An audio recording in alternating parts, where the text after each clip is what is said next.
Well, hi, everybody. Welcome to Fuel Radio. My guest today is Dr. Glenn Livingston. I'm really excited about having him on today. I kind of have a bit of a backstory that I won't share, but I have shared it with a few people about how you serendipitously came into my email box as a guest. But Oh, so I'll just read your introduction here real quick. Dr. Glenn Livingston is a Ph.D. He's a veteran psychologist and was a longtime CEO of a multi-million-dollar consulting firm, which has serviced several Fortune 500 clients in the food industry. Disillusioned by what traditional psychology had to offer overweight and/or food-obsessed individuals, Dr. Livingston spent several decades researching the nature of binging and overeating via work with his own patients and self-funded research program with more than 40,000 participants. More important, however, was his own personal journey out of obesity to a normal, healthy weight and a much more lighthearted relationship with food. So thank you so much for joining me yeah. today, Glenn. So Yeah. basically, I used to be a fat guy, and now I'm not. And That's the quick story, but I would yeah, like to hear the whole story. So I'll maybe tell you you the could, whole story. yeah, Yeah. if you would mind just sharing your journey with us, I think that'd be Okay. really, really Okay. interesting and helpful. Yeah. Okay. So I suppose uh, the most relevant thing you should know about my childhood is that I grew up in a family of 17 therapists, and so when something broke in the house, everybody knew how to ask it how it feels, but nobody knew how to fix it. And that's relevant later because I took a very psychological approach when I probably shouldn't have. Um, I had a binge eating problem myself. When I was about 17, I discovered that because I'm 6'4" and modestly muscular, that if I worked out for a few hours a day, I could eat whatever I wanted to. Um, whole pizzas or two, um, boxes of muffins, boxes of munchkins, um, coffee, lattes, chocolate bars, whatever wasn't nailed down. I was, if you stop at a 7-Eleven and you couldn't find pizza or Pop-Tarts, it's because I was there before you. And it wasn't really a problem back then. It was fun. I felt like I discovered a trick. It was today what would be called exercise bulimia, but I was 17 and I was tall and thin and I was sleeping a lot and pooping a lot, but that wasn't really a big deal. When I got out of college and I got married, I was 22 when I got married, I went to graduate school a 2-hour commute away. It's 2 hours in both directions. And I was seeing clients there and I was taking classes and I was married and I was helping out on the business. And I barely had 2 minutes a day to work out, much less 2 hours. But I found that the food had a life of its own and I couldn't really stop. And the worst part of it in the beginning wasn't really the weight because I wasn't really getting that fat initially. What was the worst part was that I couldn't concentrate when I was with my patients. And because being a psychologist has always been so important to me, and because it's not really an intellectual endeavor, people think that, they're going to you're going to get presented with this jigsaw puzzle and you're going to say, well, the problem is that you peeped at your sister when you were little and your mother told you this. And so therefore you feel guilty and you shouldn't feel that way. And let's just drop. It's not like that. If you want to really help someone, you have to lend them your soul so that they love and trust you enough to be willing to take chances and think new thoughts and leave their comfort zone. Yeah. And if you're going to lend people your soul, you have to be present. And I just wasn't. I mean, I work with a lot of suicidal people. I never lost anybody, but I could have done better. I worked with a lot of couples right after an affair, very, very high risk, volatile situations. And I guess I was good enough. Like I didn't really have many people get divorced or anything, but it bothered me. I just didn't feel like I was in my body, in my soul, and I wasn't doing what I was supposed to do. Over the years, I started to get a little heavier, and I wasn't super happy in the marriage. And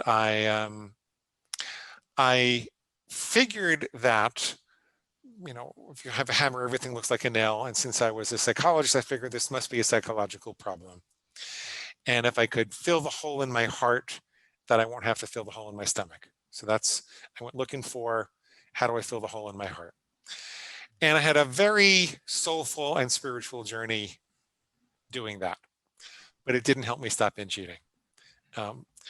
I eventually realized that I was coming at it from the wrong direction, and I flipped my paradigm. There were three things that got me to flip my paradigm. And the paradigm that I ended up at was that you can't really love yourself thin, because the part of the brain that responds to food addiction, it's the lizard brain, the seat of the feast and famine response, the seat of the fight or flight response. And the lizard brain doesn't know love. Love is in the limbic system and in the higher brain. The reptilian brain says, do I eat it? Do I mate with it, or do I kill it? That's how the reptilian brain approaches life. It's like a bad college drinking game or something like that, right? That's really interesting. I just want to stop you there for a sec, because I kind of feel like, yeah, you might think that love and loving yourself is kind of the answer to everything, but you're saying it's not. You're saying you discovered something else. It's more Loving yourself is the answer to life in so many ways. I don't want. Yeah. I'm very compassionate, and I believe that people need to do that. And I don't regret the journey that I took. Mm-hmm. I saw psychiatrists and psychologists, and I went to Overeaters Anonymous and did Yeah. spiritual reading. I mean, I did everything. You tried to And take a spiritual approach, and then you discovered that there's something else on top of that. Yeah. because, okay, so say I don't have children because my ex-wife traveled for business, Mm-hmm. and I was had a lot of time in my hands, and I started a second career. So I did a lot of consulting for big food and big pharma. I feel like I was on the wrong side of the war, and I kind of wish that I didn't, but I was. And I saw that these big food companies were spending millions, if not billions of dollars engineering these hyper palatable food-like substances, like concentrations of salt and sugar and fat and oil and starch and excitotoxins that are all designed to hit the bliss point in our brain without giving us enough nutrition to feel satisfied. Right. And that has nothing to do with love. That's a physiological thing, Yes. right? Yeah. Yes, that's exactly it. Yeah. I mean, we Yes. might be trying to fill a void or something like that, but we might be medicating ourselves, but at Bring the me same back to time, the those things are engineered to hook bring, us. And bring me back to the idea of self-medication, because that's a really important idea. I want to, okay. because I think that that's a mythology also in many ways in our culture. Okay. So yes, that's an external force. The advertising industry is very powerful. Mm-hmm. People think that advertising doesn't affect them, but it actually affects you more when you think it doesn't affect you. And so they have you right where they want you. And so, for example, I knew a major food bar manufacturer that took the vitamins out of the bar and paid their advertising agency to help them with the packaging so that it would look nutritious instead. So they had a diversity of shiny colors, and and in nature, if you see a diversity of shiny colors, you're eating the rainbow. You're getting a diversity of antioxidants and vitamins and minerals. So think of bright green lettuce and red tomatoes and blueberries and carrots and all the different colors. Mm-hmm. It's an evolutionary signal that nutrients are available. But here, the advertising company is faking that. And that goes on all across the industry. Sure. So I saw that. And then I did this study. I decided I was going to try to, because I was getting paid a lot of money to do studies for other people. So I said, well, why not do one for myself? Mm. And I organized this survey that I let run for about 5 years on the internet when clicks were cheap, and intercepted people who were feeling stressed. And I asked them what foods they couldn't stop eating when they felt stressed. And I asked them what specifically they were stressed about. And I discovered that people who were stressed at home tended to struggle with starchy, chewy things like bread or bagels or pasta. Mm. People that were stressed at work, they tended to struggle with crunchy, salty things like chips or pretzels, or chips and pretzels mostly. And people that struggle with chocolate, like me, I was always a chocolate binger to start with. I progressed to pizza and muffins and everything, but you know what it is? My sister could take 2 little squares of chocolate out of her purse, fold up the rest for later, and say, I'm going to eat the rest later. And I just could Yeah. never do that. But I always had this quest that I wanted to be able to do that, and it never worked. But people who struggle with chocolate, they tend to be lonely or brokenhearted or depressed. Mm. So here's a real turning point for me. I called my mom and I said, Mom, I found this pattern in this study, and I definitely see it in myself. Can you give me any insight into how that developed in my youth? Because you're not only my mom, you're a therapist, and you're also a chocoholic yourself. Yeah. I was going to say your mom's a therapist too, right? So Oh yeah, calling your mom for advice is a whole new very, thing. very different, very different. Yeah. Yeah. So what did she say? She said, lie down on the couch and tell me about your mother. I'm just kidding. So she actually got a really horrible look on her face. And she said, honey, I'm so sorry. And I said, Mom, it's okay. It's 40 years ago. It doesn't matter. I'm just trying to figure this out. What can you tell me? She said, well, when you were 1 year old in 1965, your dad was a captain he was a captain in the army, and we thought they were going to send him to Vietnam. And I was pretty terrified because we're trying to have your sister. I didn't have any other way to support myself. And I thought I'm going to be this army widow with 2 small kids. And then my dad, your grandfather, he just got out of prison. And I had looked up to him my whole life. I adored him. But I didn't know he was doing these things, and he was guilty. And my whole world came apart. So half the time when you came running over to me for love or hugs or even some healthy food or just to play, I didn't have the wherewithal to do it. I was sitting and staring at the wall. And so I kept a big bottle of chocolate Bosco syrup in a refrigerator on the floor. And I'd say, Glenn, go get your Bosco. And you'd go crawling over to the refrigerator and you'd open up and you'd take out the bottle and you'd suck on the cap and you go into a chocolate sugar coma. Wow. And I thought, wow. Yeah. I mean, that couldn't be more clear. Yeah. And if this were a movie, then at that moment in time, we would have a big hug and a big cry, and I would never have trouble with chocolate again. Yeah. And this was over Skype, but we did have a metaphorical, hug and moment of forgiveness. And Just a quick question about that. Like, is that, what would you call that in the psychological world? Like, is that imprinting or conditioning, or what is there sort of a label that you would give to that? You'd call it a catharsis and a forgiveness event. Okay, but what about her giving you the chocolate as a child and that sort of thing? What would you? Oh, well, she was creating a fixation. Okay. She was creating a fixation. Right. Yeah. Okay. Yeah. But you would think that I would never have trouble with chocolate again after that.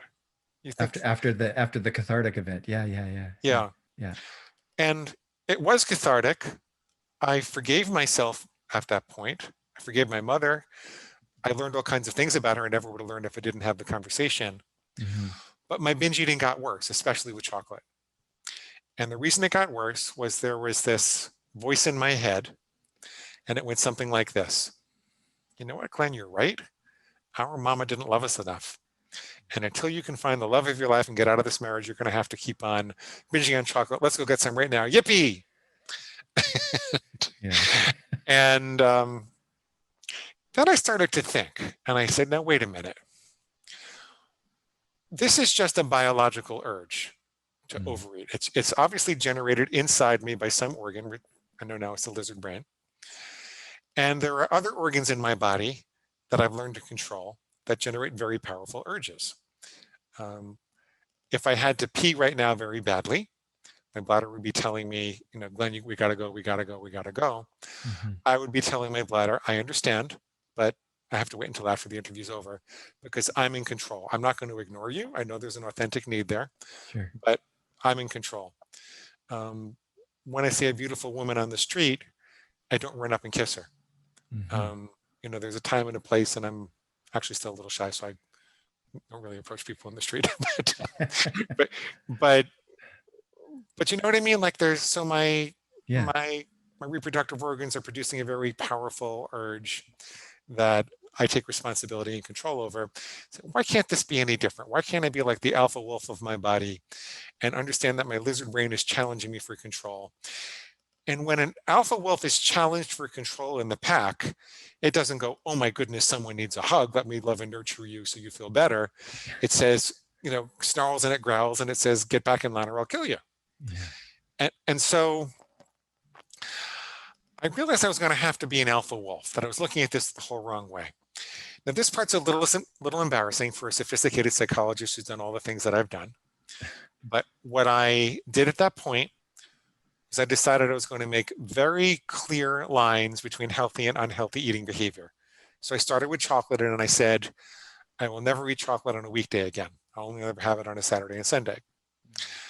That way, if I heard a voice in my head that said, oh boy, Glenn, you worked out hard today. You're not going to gain any weight. You could have some chocolate. Just start again tomorrow. Yippee, let's go get some. I knew that that was not me. That was my inner pig. I called it my pig, my reptilian brain. I called it my inner pig. Right. And then I'd say chocolate on a weekday is pig slop. I don't eat pig slop and I don't let farm animals tell me what to do. And as ridiculous as that sounds, as primitive and crude as it sounds, yeah, it would give me those extra microseconds at the moment of impulse. And I could make the right decision if I wanted to. I didn't always make the right decision, but I stopped feeling powerless and confused. I stopped searching for this hole in my heart. And I said, I can make any rule I want to. No one's telling me what to eat or what not to eat. I'm obviously in control. And let me just find some rules that I will follow. And what if I make following the rules more important than losing weight to start with? What if just the most important thing is that I follow these rules so that I stop acting on impulse, I stopped acting on emotion, and I just eat the way that I said that I was going to eat. And so by lowering the bar like that, making rules that I was willing to follow, having this very primitive, guttural way to interrupt the feast and famine response, that part of you that says, just hand over the chocolate or nobody gets hurt. Hand over the chocolate and nobody gets hurt.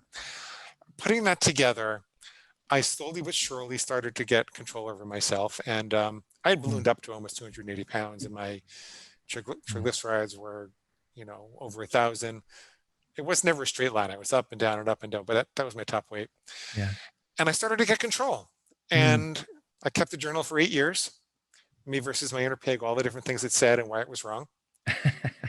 And in 2015, I was part of a minor publishing company, and the CEO said that he wanted us to publish our own book. And I wrote it over the summer. I was getting divorced then, so I needed something to do. And I wrote it over the summer, and I sent it to him. And he calls me back a week later. He says, Glenn, donuts are pig slop. I don't eat pig slop. I don't let farm animals tell me what to do. And he proceeded since then to lose 100 pounds. And, we're both in marketing, so we kind of sort of knew what we were doing, but we had no idea it was going to take off like this. And yeah. Do you think it works because the reptilian brain responds to those types of things, like the kind of the shocking language and having rules? Like maybe the reptilian brain responds better to that than compassion or whatever. I think it's a primitive emergency response. Binging is a primitive emergency response. It's a biological error where your survival mechanism thinks that it needs bags and boxes and containers to survive. Yeah. But it needs them urgently. People feel like nothing else matters, all their previously plans. And so I think that it works because this feels like another urgency, very primitive urgency that says, oh, well, maybe we have to respond to this instead now.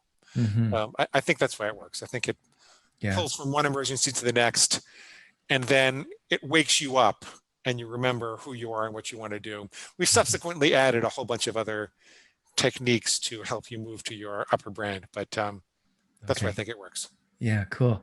I know, like, I've done some recovery work, and I realized in my own journey along the way that not every impulse needed to be responded to. It's that whole theory of this too shall pass. I mean, it really, those feelings and urges, they really do pass. But it's great to have, and I think we encourage people that are in recovery to do that, like to wait and to realize that it's those urges and those sort of things are going to go away, or to even say, okay, not this minute, but I'll just go another minute without it, or I'll go another Yeah. 30 minutes without it, or Yeah. I can go this day without it. What you were saying also reminded me of, how some diets have a cheat day. So you go 7 days and you go, okay, I'm not gonna have ice cream today. I'm gonna have ice cream on Sunday. And I've done those kinds of diets before, and it works. It really is a helpful If concept. you make your decisions beforehand, it works. If you define what Yes, the cheat day yes. is going to look like, if it's an all-out cheat, kind of like the movie The Purge, where all laws are suspended, I Mm, find that typically doesn't work. But if people say I can have, a half a pizza and a scoop of ice cream or something, then mhm. that tends to work. So have a plan. Yeah. So Sunday is your day. You're not going to go, oh, I can have a cheat day. So I'm going to have a cheat day on Wednesday, and Wednesday ends up being Wednesday, I Thursday, Friday kind of thing. I find that my latest theory, my latest hypothesis is that Okay. food addiction is only partially to the substance. I think that food addiction is more of an addiction to emotional impulsive eating than to the specific things that people eat. And so if you say, like if you write down a rule and then you have a craving and you recognize that it's a pig, and you can say to yourself, well, I can have that tomorrow if I want to, as long as I write down the parameters of it and I change the rule accordingly, then you've foregone the emotional or impulsive indulgence, and you're no longer addicted. I find that to often be the case. There are some people who are addicted to sugar, flour, alcohol, or all three. There are some people Sure. that are, yeah. Yeah. Well, yeah. I mean, I'll just go ahead and admit it. I mean, I've binged on all kinds of things in my past. Salt and, salt and chips. If those are around, I forget about it. You're And not the only one, Rodney. You're yeah. not the only one. Yeah. And there's been times where I've been alone. I've told people that, and I have a plan now, but I've told people, I don't do alone very well. And so, my rule is I don't drink while if my wife's away, I don't drink, because it Oh, just lowers my inhibitions. But I'm not normally a heavy drinker or anything, but um, in the past, that has been a struggle, So I forget where I was going most with men that. tell me that if they have more than a couple of drinks, that their food rules. Correct. Can we talk about self-medication? Yes, let's do that. Yeah, you wanted to go back to that. Yeah, for sure. Yeah, What are your thoughts on that? I have a lot of thoughts on that. Um, have you ever been to the dentist and the dentist says, "I'm sorry, but we're out of Novocaine. Is it okay if I inject you with donuts instead?" No. The dentist doesn't say that, right? Right, right. The dentist doesn't say that because there's something else going on with the donut than just numbing out or self-medicating. It's not just a medication. Mm, There's a high that's associated with it. mm, People are looking to get high with food. The reason that's important is that most people don't like to think about themselves as a drug addict.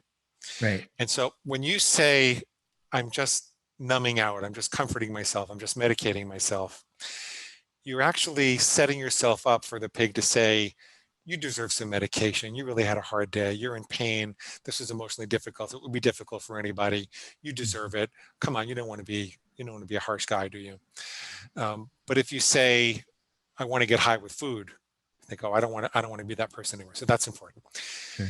The other thing is that most people have the idea that emotions cause a binge. And so they spend 30 years like I do trying to solve the emotions. Mm, But what if binges could also cause emotions? What if it worked the other way around? sure. Um, there are physiological measures associated with emotions. When you're anxious, your blood pressure is a little bit higher, your perspiration goes up a little bit, your respiration goes up, your heart rate goes up. Your galvanic skin response is different. We can measure those changes even if you don't have a self-report about your anxiety level. Flip over to the animal studies where they're measuring things like blood pressure and respiration and heart rate and things like that. And then give that animal some sugar water or some hyperpalatable treat every time that their blood pressure is raised. And what you wind up with is an animal who's got perpetually raised blood pressure. So the food itself, the sugar reward itself, reinforced the elevated physical symptoms. Now, it's a little bit of a leap because we don't have the self-reports from the animals, but it's not too far of a leap to say that if you're anxious and you say, I really need food to sleep, I really need some pig slop to sleep, some donuts or pizza or something to sleep, and then you get that reward, that you've now conditioned your body to produce that anxiety again and to produce it more reliably and regularly. And so it might be, by the principles of operant conditioning, that the presentation of the food reward every time you get anxious is teaching you to be more anxious over time.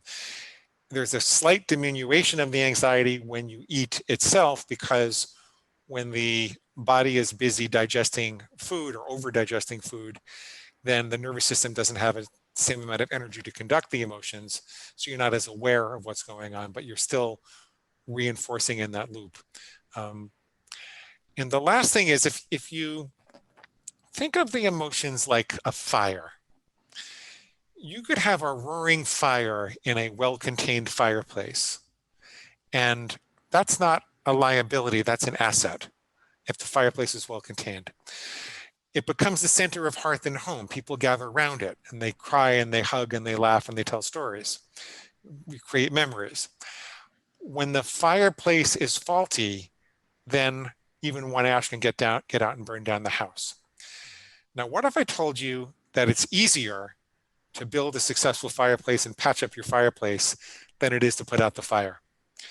It could take a lifetime for me to reverse the problem that my mother created.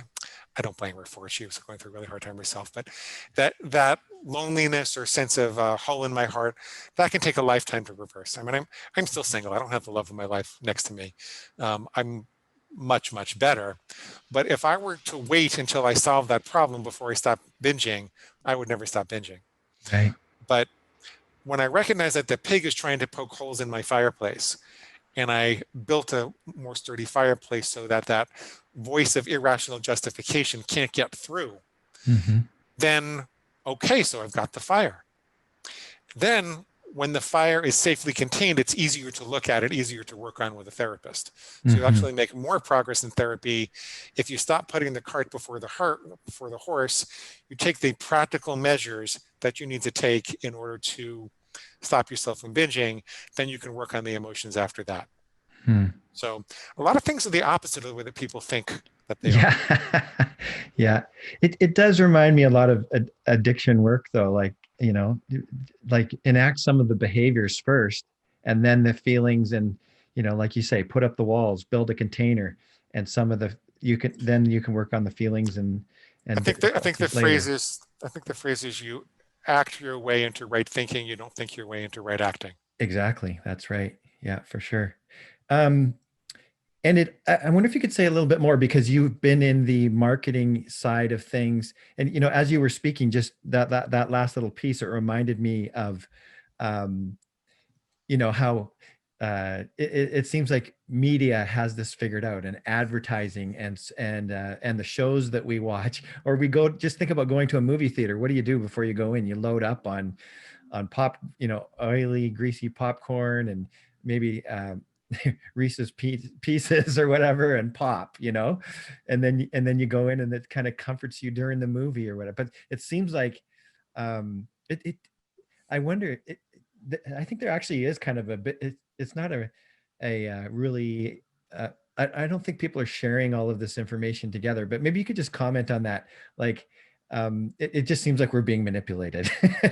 Well, Like, we are. yeah. We are. And like I said, advertising affects you more when you think it doesn't affect you. There's a good book called Sugar, Salt, Fat that talks about what's happening in the food industry and where it comes from, what's happening with that.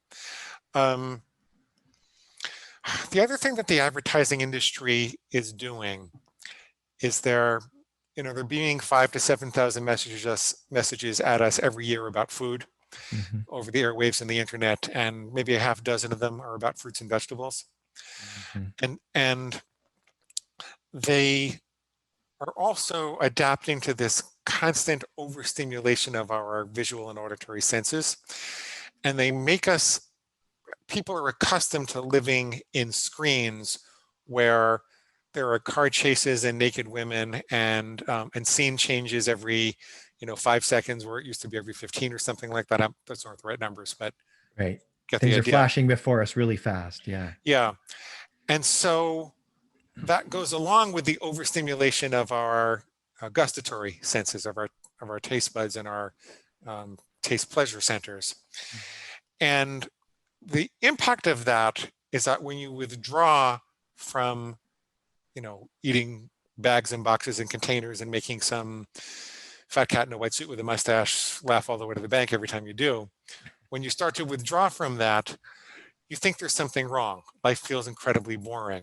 You're not used to the taste that nature has to offer. You're not used to the quietude and solemnity of just enjoying the breeze on your face, and you don't really know how to be. Right. And people say life is too boring. I can't do this. And it's part of the whole cycle. It's part of the whole consumption cycle. And Mhm. I tell people that you have to learn to sit with the boredom for a while, because on the other side of boredom, your life energy will start to shift towards your life purpose. You'll find something to do with that energy that makes a lot more sense. And you will also adjust. Your senses have done something called down regulation. So if you have a chocolate bar every day, by the end of a month, an apple is not going to taste that sweet to you anymore, Mm. because your senses have down regulated. It's like when I lived underneath the subway in graduate school. The first week I had no idea how I was ever going to sleep. After a month, I didn't even hear a subway. Um, when you move out of the subway environment and you live in the country again, your your senses upregulate. When you get rid of the overstimulation of the chocolate bar and you go back to having apples and oranges and lettuce, and you will very slowly find that your taste buds start to regenerate and re-respond. I think there's research that says they double in 6 to 8 weeks, Mm. 6 to 8 weeks. So it's not as long as you think it's going to be. And then before you know it, you can taste the subtle difference between a Fuji apple or a Gala apple or a delicious apple. And those things start to be pleasurable to you, and you start to feel like life is exciting and normal again. And you wonder how you ever lived in that overstimulating environment. So, Mhm. I think I have a really unique background to see this, because I'm both a psychologist and a consultant and a food addict myself, or I was a Right. food addict myself. So, Yeah. It's really interesting stuff. Just a story from personal experience. Earlier this year, my cholesterol was high. I was kind of doing the typical keto diet or whatever, and I've been thinking about trying out veganism for a while. So I went raw vegan for 30 days. But can you see my tattoo? I can't read it. It No, says raw vegan. there you go. So you too, hey? Yeah, And I'm not 100% anymore, but pretty close. yeah, I don't know what you found, but I found that after those 30 days, I mean, I really started to appreciate the raw food, and it tasted great, and I just felt the life in it and all of that kind of stuff. And when I started to add, I'm still vegan. I'm on day like 119 or something like that. But when I started to add cooked food, even that didn't taste as alive or as good Yeah, as the yeah. raw food. So yeah, I can really attest to the fact that our taste buds change, and you just got to give it time, and you really do learn to. And it there are times where like I've done some major, I ran a marathon this summer, and I've had some food bars, and anything processed, really, it just tastes dead to me. So I just say all of that to just confirm what you're saying from personal experience, is Yeah, that yeah. I know that my taste buds really change, and what I appreciate has I don't changed. usually reveal that, because most people run away screaming, thinking that they're going to have to eat the way that I eat. And Right. Yeah, yeah, I yeah. help people on paleo and keto, and Yeah, if you have any kind of reasonably nutritionally balanced diet, you can do this. exactly. I'm not saying that either. Yeah, I'm with you on that. Yeah. Rodney, but you know what happened to me when I Now, developed the ability to pause and make different choices? mm, I started to recognize that there was an authentic biological need most of the time. So I Mm-hmm. wasn't just craving chocolate out of some psychological emptiness or stress. Um, I often needed energy. I often was lacking some minerals or nutrients. And I started to experiment with what I could have instead. Mm-hmm. Eventually, I landed on a kale banana smoothie, usually a head of kale juice and a head of kale not juiced, and a couple of bananas. And then I wouldn't get the same level of pleasure that I got from chocolate. So I wasn't getting high with the chocolate, but the craving went away entirely and I was content. It didn't bother me. And I think of that as correcting the biological error and pointing my survival drive back to where it was supposed to be pointed in the first place.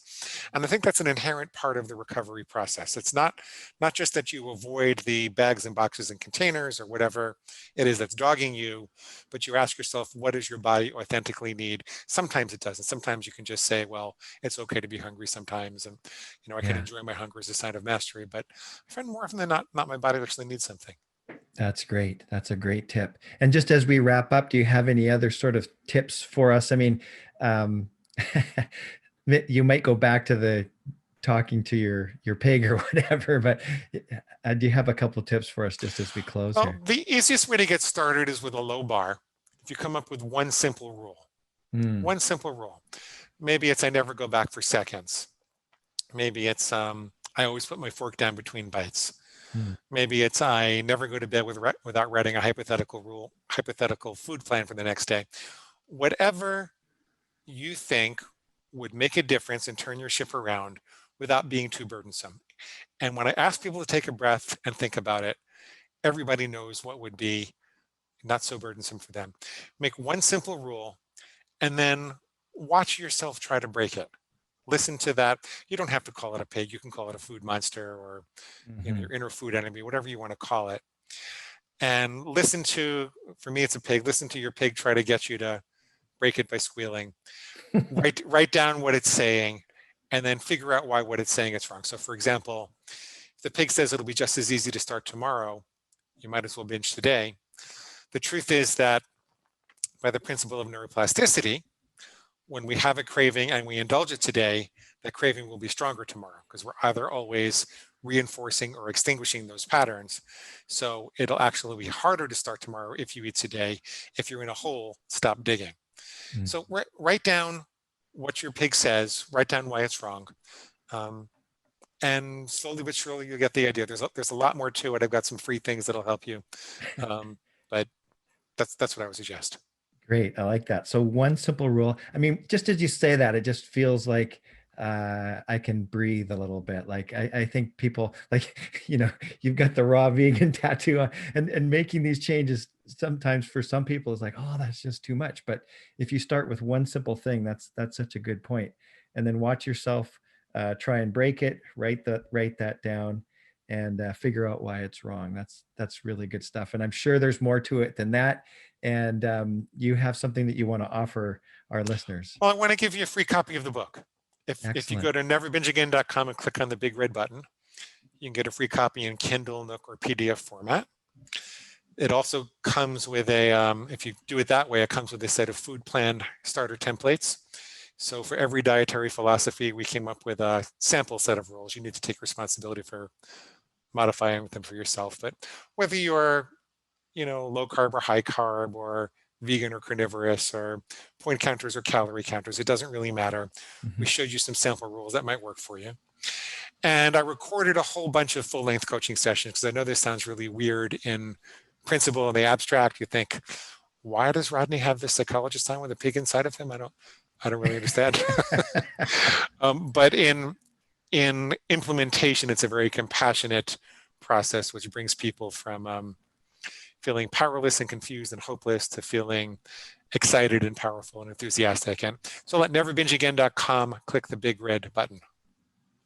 Excellent. And for people listening on iTunes or wherever they happen to be listening to us, we'll have that in our show notes. We'll have a link to that in our show notes, plus more notes and some other links of the things that we have talked about. So thank you so much for joining me today, Dr. Glenn. Like I said, when I heard you on Adam's show, I thought I really want to have a conversation with him. And I actually shared the one simple rule principle with my wife, like right away. I think I came out of this office that I'm in right now and just said, listen to this. Doesn't this sound doable and practical and helpful? And Well, but the reason that works is that the pig strategy to get you to fail is to set the bar too high. mhm, So it thinks that when you're going to be good, you'll be very, very good. But when you're going to be bad, you're going to be horrid. So it'll say, well, if you're going to diet, you have to really diet. Let's mhm. drop our calories in half and let's avoid absolutely all the junk and everything like that. But if you go to kindergarten before you go to college, then that's a bar that you can cross and you overcome the pigs constantly setting the bar too high for you. Yeah.